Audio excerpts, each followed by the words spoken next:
Welcome to the Transform My Dance Studio podcast. This month, we are delighted to be welcoming back guest hosts, Becca Moore and Dani Rosenberg. Becca and Dani are the co-owners of Rhythm Dance Center in Marietta, Georgia.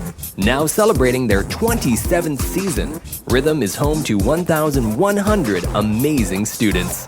Becca and Dani are known for their always creative and fun approach to dance and carry that over into all aspects of the studio.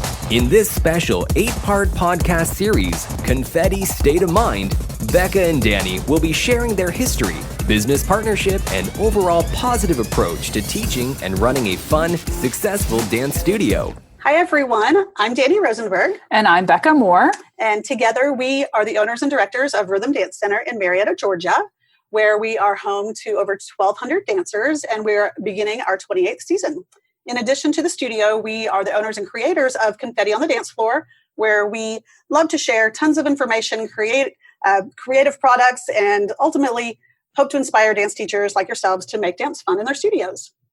If you have followed us or you've listened to us before, you likely know that we love creativity, and we're always trying to find new ways to be creative and use our creativity to inspire others, whether it's our dancers, our staff, you guys, the general public. We just really love to use our creativity as much as we possibly can. So we have come up with a few fun creativity challenge ideas for you to use in your studio. We feel like these are great challenges that your dancers can also do at home. I know right now with uncertain times, a lot of things are happening in the studio, but a lot of things are still happening at home depending on where you are. So hopefully you'll find these helpful and inspiring, and you can use them however they work best for you. Yeah, like Dani said, we're in this time right now where we're hoping to be back in the studio, but depending on where you are, you may not be back in the studio. So I think that it's going to be probably a hybrid of sorts for who knows how long. But anyway, so these ideas, some of them are ideas that we actually used during quarantine this past season. But they're also things that you can use now. So you hope just use them however you like, whatever it works best for your studio. So the first one, it's called the ABC Workout Challenge. If you follow us on Instagram, you may have seen this. And I know that a lot of people shared it and did it. But basically, our body awareness instructor did an ABC workout challenge. And she used an app to create a workout based on each letter of the alphabet. So in this class, they're doing all kinds of conditioning exercises, everything from push-ups and planks to squats and burpees. Yes, all those lovely, lovely things that we should all be doing. Be doing. But honestly, that's why it was great, because I think that this cute graphic, it resonated with the kids, but it also resonated with the parents. And we got a lot of emails from parents saying, oh my gosh, I just did Beth's ABC workout or whatever. So anyway, basically you just do the whole alphabet and you assign 8 burpees or 20 push-ups or whatever it is to each letter. And then what she did for her dancers that week is they got the graphic, and then their workout was to spell their name, and they had to repeat it 3 times. So I actually did it one day when she did it. And I think that the letter C may have been burpees, and also even the letter O. I don't know, whatever it was. A lot of letters in your name. My name is Becca, so BECCAMOORE. I was like, how do I have to do 800 burpees? I also did it one time, and I just went with Dani, DANI, and I cut it short. Yeah, but, depending on how, into it you want to get, but, you could have them spell their studio name, it can be changed up. But anyway, it's super simple. You could make this in Canva. She made it on an app. I can't remember, but if you go to Rhythm's Instagram, you probably can find it. And I know we had a lot of studios that shared it. So you could use that as your inspiration or create your own. So that's the first one. Yep. The second one is what we call Share Rhythm Love. We actually have a hashtag you may have heard us talk about before called Share Rhythm Love that we've been using for years. We use it all the time, depending on what we're doing. We do a lot of fundraising and that type of thing, or just sharing literally rhythm love around our studio. So we created a simple coloring page in Canva. When I say we, I mean Becca. And we sent it out to all of our students. So it literally said Share Rhythm Love. and had some cute graphics on it that they colored. So we asked them to print it out, color it, and then put on one of their costumes, their dance costumes. When we did this, actually, I think it was in April. It was International Dance Day when we actually did it. That is when we did it. But most people had their costumes at this point for the recital, but we weren't even sure they were ever going to get to wear them. So this was kind of a chance for them to put their costume on and show some rhythm love, even though they might not get to do it in a recital form. So it was really cool. And then we had them hold the image up that they colored, snap a photo, and post it on social media. They used the hashtag and tagged rhythm. You can do it any time of year, but just putting on a costume, it just resonates with your studio and shows support and love for your studio. Yeah, if you check out that hashtag Share Rhythm Love, you can see some of the cute photos that people shared. So that was just a really easy and fun thing to do. And that's something that like they can do at home, but they also can do that any time of year. Yeah. So the next one is basically it's a whole creativity challenge for your students. And this is actually, I had this saved in my notes from last season, but we have not done it yet. So I will tell you that, but I do think it's a really good idea. And I do think that it is something that we will do. Like Dani talked about earlier in the podcast, like we love creativity and I'm always looking for something that's going to inspire me or challenge me creatively and that kind of thing. So this is something that you could do for your students. And again, I think it's a great thing to do if we are at home, but I also think it's a great thing to do if you're in the studio. Yeah. So basically, I came up with 4 different challenges, creativity challenges for the students. And I would say to let them read through it and pick one that speaks to them. So the first one was a sketch, doodle, or paint situation. So basically it would be sketch, doodle, or paint your studio name. And in the directions, it could ask something like, do you like to draw or doodle or do hand lettering? Draw the word rhythm with doodles or sketchels or sketchels. That's a good word. Doodles or sketches or painting, and then fill their sketch, color their sketch, paint their sketch, whatever, just something that inspires them. And then, or you could ask them to paint it. And then they would share that on Instagram using a hashtag. Like my hashtag was going to be Rhythm Creativity Challenge. So depending on your studio, I would say come up with a hashtag that works for you. But that would be the first one, to sketch or doodle. And then the second one was a choreography challenge. So you would say, do you like to choreograph? Choose music that makes you think of rhythm. I'm saying rhythm because obviously that's our studio. And create 4 to 8 counts of choreography and post it. It can be any style. So basically it would just be hopefully like whatever that means. It doesn't have to be music that makes them think of rhythm. You could assign them a piece of music. It could be, it could be based around a holiday. It could be based around a theme that you already have going on in your studio, but basically just challenge them to come up with like 4 8 counts of choreo or 8 counts if they're older, and then post that. And then maybe you can share your favorites or something like that. And on that note, you may end up finding some new budding choreographers that you can use in the future. A lot of times some of the most creative things come out of kids. For sure. The next one would be a costume challenge. So you would ask them, do you like fashion? Do you like design? Design a costume that would, that you could, like if you already have a theme for the year, I would think that it would be great. Like ours last year was Rhythm Upon a Dream. So I would say, design a costume that you feel would fit into our theme of Rhythm Upon a Dream, be detailed, color it, paint it. And it could be any style. I always love to see that too. Kids that are, can come up with really cool ideas. Same thing that Dani said earlier. You never know, like they might design your next costume. I mean, dance is more than just, dance is art. It's all art. It's all tied together for sure. It takes all of these angles to make it all come together. So. Yeah. And then the last one would be a crafty challenge. And if you listen to our last podcast, or 2 podcasts ago, I think was our crafty podcast, you know that we are crafty. But if a dancer likes crafts, have them create some type of mixed media piece of art that represents your studio in some way, or again, some type of theme. You could assign them a theme for this creativity challenge, however you wanted to work it. They could mix colorful foam, pom-poms, paint, stones, glitter, really anything goes, just make it crafty. And obviously you would give them a theme. But I think the cool thing about this is that once you do this and you hopefully get all of these different creative things, you could create some type of online art gallery.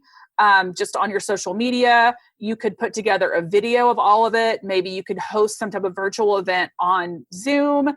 If you're in the studio, how cool would it be to have a whole show or event based on this, where you had, some of the costumes maybe they could bring to life and use on somebody that did a choreography challenge, and then all of the art could be hung around the room or something like that. Or maybe somebody that did the sketch and doodle could design the program for the event. There's all kinds of things that you could do with that.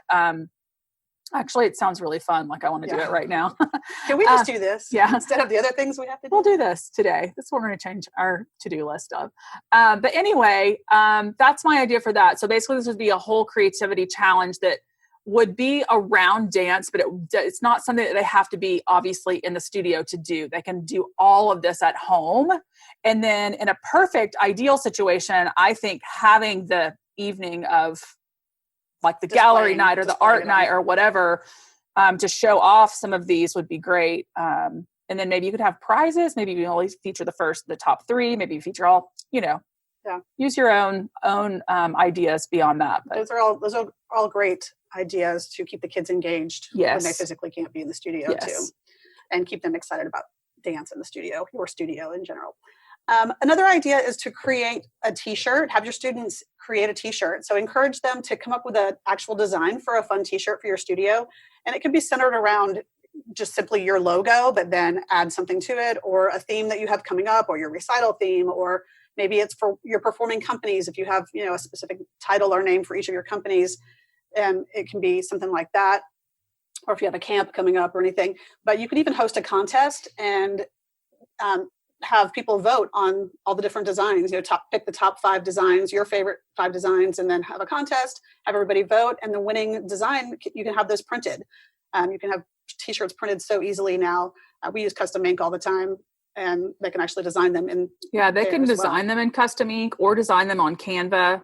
Yeah, I'm sure that you have probably so many creative kids that maybe they'll just draw it.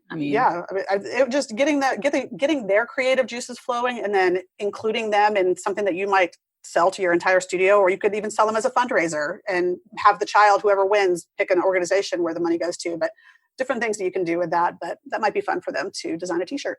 Yes. The next thing is make their dance space more fun. So basically if they're dancing at home, encourage them to create an area that's going to inspire them if possible. I know that a lot of dancers were dancing all over the place, but I do think that is one thing that came out of quarantine, is that a lot of kids really did, or maybe their parents decided, actually, we really do need an area in our home that's great for not just for dancing, but for working out or whatever. And I did see that happened during the time we were at home last season. So I think that, creating a space that would be fun or inspiring for them to be in is going to make that dancing at home feel better. So one idea is very simple, but just have them create a vision board or mood board, cut out images that they like, inspiring words, dancers that they like or are inspired by, Broadway shows, movies, anything that has to do with dance. Have them, use magazines, print out from the internet, and then make a vision board. And, then they can either hang that up. They could put it on a bulletin board that could be moved around. So like if their dance space is their living room, they can simply carry this into the room with them. If they have a designated area, it would be great to go ahead and hang it up. And another thing, if they're doing that, I would definitely provide them with a couple of branded things that they could use. Like maybe you could just create like a PDF on Canva of a bunch of different cute things with your logo on it, and they can print that out and cut that out to put on, or give them a sticker or a magnet or something. But you definitely want to have your studio logo on their vision board, or they could just put that somewhere in their room. Yes. Also, and this is kind of piggybacking on what Becca just said with the vision board, but a lot of our dancers or their parents, I should say, created backdrops for their kids, primarily for their little Zoom performances that they did at the end of the season, before we knew that we were going to be in the studio, or for those that didn't want to come into the studio for their show. But they went full out and created full backdrops. And it was really kind of cool if they had a designated area in their home that they were dancing from consistently. Some of them took like a costume rolling rack that, we can get them really inexpensive, and a lot of people already have them at home or have them in their closets. And they would, so that it's kind of mobile, they would put it behind them and they would hang, fabric over it based on whatever their dance was for the show. Or our preschoolers, they went full out. We had some people setting up castles behind their kids. Yeah, it was pretty impressive. It was impressive, but it was super cool. It really made the kids feel like made a big difference for the kids, for sure. For sure. Having their picture taken in front of it, it felt like they felt like they were really in the studio, getting to be part of, what we were doing here or what we would normally do in a theater. So having a backdrop set up for their dance space at home. Yeah, I think that works better, honestly, for the younger kids. I don't really see any teen. You know what? If a teen did it, I would be so excited about it. But if a teen did it, they would never share it with anybody. Yeah, they might be doing this is true. The teens are better for the vision board because everybody loves doing a vision board. Yes. Like that is like a great thing to do. The next thing that we have is just doing crafts for your preschoolers, sending home crafts that would relate to their dance lesson and have it be optional for them to create that craft for their class. We did this for our twirl classes last year. Twirl is our preschool program. We're going to talk about that again in just a minute. But so what Miss Jenny, one of our preschool teachers, would do is she created like for a little our fairy themed lesson, they needed usually she would have a fairy jar for them to use in class. So she did a whole little tutorial on a fairy jar, sent that home via just like a little video tutorial. And then they could make that for their class that week. And a lot of them did it. Some of them didn't, and that was fine, but they at least had the option of doing that. It gave them something to do to create with their parent and use then in the class. So, and then we did, if you listen to, I think in our very first podcast of this series, we talked about this, but we did that for our shows too, like the props that we were going to use in our show. We sent them home those so that they could do those on their own and use those to practice with. And it was great. They got very creative with it. And, it was great. Yeah, it was great. So I think any type of little fun crafts, it could be like, I think we said fairy jar, but it could be fairy jar, but it could be a wand. It could be a crown. It could be a different hat every week, something like that. Anyway, that was fun for the preschoolers. Simple PDFs that they can color and attach to something makes them excited. All right, we're going to talk about a few of our confetti products next that we have found to be very helpful virtually. They're awesome in the studio, of course. That's what they're created for. But a lot of them are really, really helpful, or were helpful to us when we were doing Zoom classes. And as you all know, that's probably in our future for the next few months anyways. So one is, like Becca just said, our Twirl preschool program. Typically, we keep the workbooks in the studio so that they can use them during class. But we sent all of our books home. We mailed them home in a really cute package to the kids so that they would have them at home with them during the Zoom classes. We also sent home some, like a little strip of adhesive rhinestones so that their parents could give them their rhinestone onto their ribbon at the end of every class. One thing that we are doing that we're really excited about is for Twirl this year, we're adding some new bonus material. So we're adding, this is for anybody purchasing Twirl moving forward, more decor ideas. We are adding more song suggestions for the specific themes. We're adding suggested adaptations for boys, options for boys if they would rather not be a fairy, or if they want to be a fairy, that's great too. And also some simple virtual plans, how to kind of translate what we already have in the Twirl book into ways that the kids can interact and still do those things at home. So definitely check out Twirl. Yeah, and Twirl is, it's not a curriculum. So I think that that's one of the things that when we created it for our studio, I know that there's a lot of dance curriculums out there, and I know that a lot of people, that's what you want. But for us, we were confident in like what our curriculum offered and how we did it. We just wanted to add like the magical side to it. So that's why we created Twirl. So we describe it as having like a dance party, a themed dance party in your classroom about once a month. So it's not like a curriculum. So it's just like an addition to whatever your curriculum is, if you already have that. The next confetti product that works great virtually and in class is our flashy cards. These are really big and they have really great colorful images. They work great on screen. So like we use them in Zoom a ton. They were awesome. And they work great in person as well, obviously. So basically our flashy cards are, you can use them like for a match game, like a traditional match game. There's 2 of each image so that if you are in person and you lay them on the floor and they turn them over, they can like do it like a match game. You can use them as a traditional flashy card. So like you would like flash it up and they could do the thing. We've used them also like in obstacle courses around the room where you sit a certain, flashy card there. And if they get to the flashy card that says shuffle, they do a shuffle. And so on and so on and so on. We also, our teachers, what they did is they created a game. We videoed them doing this little fun flashy card game. And we put that in their drop boxes so that they could use that at home and do a whole activity with the flashy cards. So check out the flashy cards. They're super cute and they work great on Zoom and they work great in the classroom. Yes. I just rhymed. Good job, Becca. Thanks. And then the last product we want to talk about really quick are our WOW cards, which they're by far our most popular product that we have. Our WOW cards are great for rewarding. And what typically in class, our teachers, we keep them by the stereo. We keep a whole pack of them in each dance room by the stereo.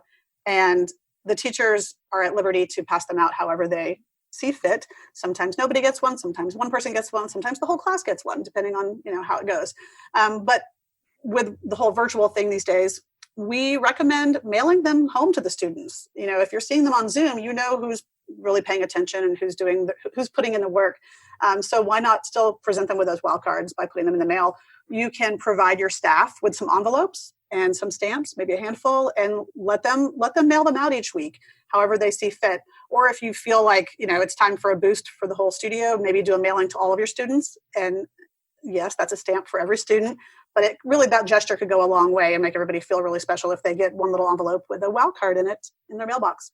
You can also check out our hashtag WOWcarded to see all those cards in action and how all the studios are using them. So many studios use them in different ways. And it's really great. They're great. Okay, so the last thing is actually not for your student. It is for you. This is a creativity challenge for you. So what the challenge is for you to take a photo every day for 30 days of something that inspires you or that you like, or keep a journal for 30 days. So like if you can just keep a little notebook with you, and when you see something or hear something that you love, write that down. Or you could keep it in notes on your phone or something like that. And then once you do that for 30 days, print out the photo, or like if you were writing in a notebook, cut out the words or write the words on in Canva and make something cute and cut it out, and then create some type of a mood board. If you do it now, it can just be like your summer mood board. If you do it later, it can be your winter mood board, whatever. But I think it's just a good exercise, and you might be surprised at what you took a photo of. And once it's finished, you can try to find common denominators in those images or whatever you wrote down, and maybe you see an overall theme. So you could use this creativity to inspire something that you're currently working on. It could be decor for your studio. It could be one of your new pieces for the season. It could be a theme for your show, an event, etc. But I think it's just good to like take note of what you like what does inspire you. I mean, I am ridiculous. I take so many photos, you guys. Literally, I'm going to look at my phone right now. I think while she's looking for her number of photos, which you're going to fall over when you hear, I think just remembering too to not try so hard about finding the things that inspire you, or that you, not even being inspired, that you like. So I think a lot of times, because we're constantly having to come up with dances and music and things, that we try too hard. Absolutely. And you're looking for something that works for dance. And if you just stop and look at something that you just personally like, it can be a ladybug. When you're walking your dog, there's a ladybug crossing the street. I don't know, a caterpillar. A ladybug crossing the street. A ladybug. Danny's going to see the giant ladybug. Dani's creative with her giant ladybug crossing the street. My dog is 5 pounds, so when I'm bent down next to her, I see little bugs. Okay. Anyways, that sounded funny. It can just be something random, a leaf, just something that you look at and you're like, oh wow, that's pretty. You might not be thinking dance, but if the thought crossed your mind that you enjoyed it or it was pretty, write it down, take a picture. Yeah, and totally. You'll start to see the common denominators as you collect. Yeah. So you guys, I have 128,000 photos on my phone. Yes, I'm crazy. I am crazy. The end. The end. The end. But I only have 7,500 photos in my favorites. But I will tell you, and also screenshots. That's a good thing too. I have 8,200 screenshots. I screenshot things a lot on Instagram or on a website, or if I'm shopping or Pinterest or whatever. I know I should be saving them somewhere else, but we just had a creative confetti planning meeting last week. And we all did that. We were like, okay, go in your screenshot. Let me see what I've screenshotted lately, or let me see what I've taken a photo of lately, because it is like, you can come up with so many ideas by seeing what you're into. And like what I'm into changes all the time, but that's how I know. So like if I go back and if I take a picture of something, I'm definitely inspired by it in some way, whether it's like the colors or the pattern or the way something looks to me. I don't know. But that's just a good way for you if you're not as crazy as I am. Or if you don't want to write stuff down. Yeah. And I do write things down too. I do. And I listen to a ton of podcasts. And when I hear a podcast that I really like, I write that down as well, or take a screenshot. I take a screenshot of a lot of things. Screenshots are good. Yeah. Just keeping it all in your memory. Yeah, so you have something to go back and look. Yeah. But that's just when you're stuck. And then when you're stuck and you're like, oh, I need a new idea for this 4-year-old preschool class. I have no idea what I want to do. Like, then go back and look, what did you take pictures of? Maybe it was Dani's giant ladybug. So there you go. Your theme should be ladybugs. You can just take that and run with it. So anyway. Creativity. Finally, we wanted to just mention our Confetti Bloom Symposium. Hopefully you've seen that on Instagram or Facebook. We just launched that this week. Typically during the summer, we get to travel to several dance conferences and present live seminars, which we love to do, but that is not possible this summer. Thank you to COVID. So we are bringing our seminars to you virtually. It's going to be a fun virtual event where we will share lots of ideas to help you continue to make dance fun this season. The event will actually happen on July 29th from 12 to 2 p.m. Eastern time. But we're also going to be sharing at least one fun download each day of that week. You'll have your own little Dropbox, but we're calling it a balloon box. So it's a full week of fun stuff headed your way. Like I said, July 29th, 12 to 2 Eastern time will be the actual seminars. But if you could not attend the live event, or you're listening to this podcast after it's happened, which could very well be the case, it's all going to be recorded, and you can still purchase the download on our website at confettionthedancefloor.com. Yes. So we hope that you were inspired a little to get creative and get into a confetti state of mind with some of these activities we gave you for your studio. And also wanted to remind you, if you're not already in our private Confetti on the Dance Floor Facebook group, we would love to have you there. And you can find that group link on our Confetti Circle page of our website, which we mentioned was confettionthedancefloor.com. Also follow us on Instagram and Facebook at Confetti on the Dance Floor. And our studio is at Rhythm Dance Center. And you can see all the crazy that we do there. And we would love to connect with you there. And so that's it. Thank you guys so much for listening today, and we hope you have a great week. Bye. Bye. We hope you enjoyed today's episode of The Dance Studio Doctor, powered by the Transform My Dance Studio podcast. Don't forget to join us over in the Dance Studio Owners Hub Facebook group for more resources and support in growing the dance studio of your dreams while reclaiming your life.